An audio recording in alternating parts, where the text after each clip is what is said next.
Anong special ingredient ang meron ka? What do you mean? Anong special ingredient ang meron ka? What do you mean by Joke to, special? joke to. Ah, okay. Ano? Eddie, Antoyo. Ba't ang toyo? Kasi Antonio, Pinag-explain ko pa. Pero yung tawa niya. Ay, damn bro. Anong tawag sa fans ni Heat? Ano? Eddie, Heaters. Heaters, oo nga, no? Heaters, oo nga. Ah! Pangit! Anong taong kailangan mag-charge? Ano? Si Eddie, si Alden, recharge. Corny. Ang corny. Talaga. Corny. Bagal talaga. O, sige. Ang hirap. Anong tawag sa favorite post ni Arce? Ano? Eddie Joaquin.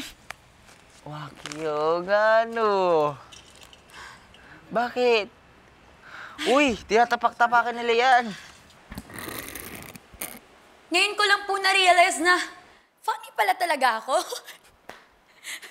What? Wow, ang hirap po nilang pasabihan ng corny, lalo na po si Antonio, kuya. Si Anton lang ba?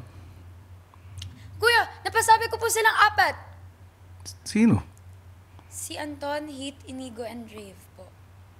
Palagay ko meron dun. Hindi pa. Huh? Kuya, meron na po. Lahat sila, nakompleto ko po sila, kuya. Sige, isa-isahin mo.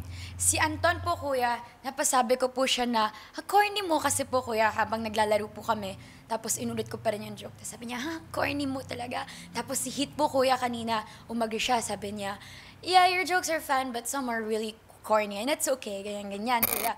Tapos po, si Inigo po, tsaka si Rave, kuya, nag-participate po sila sa ang corny-corny mo tonight. Yung ba? Yung sabi ni Heath?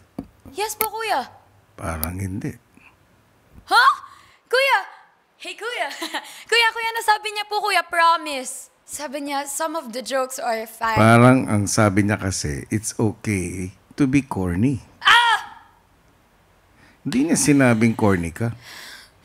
Okay po, kuya. Tama, mali. Tama po, kuya.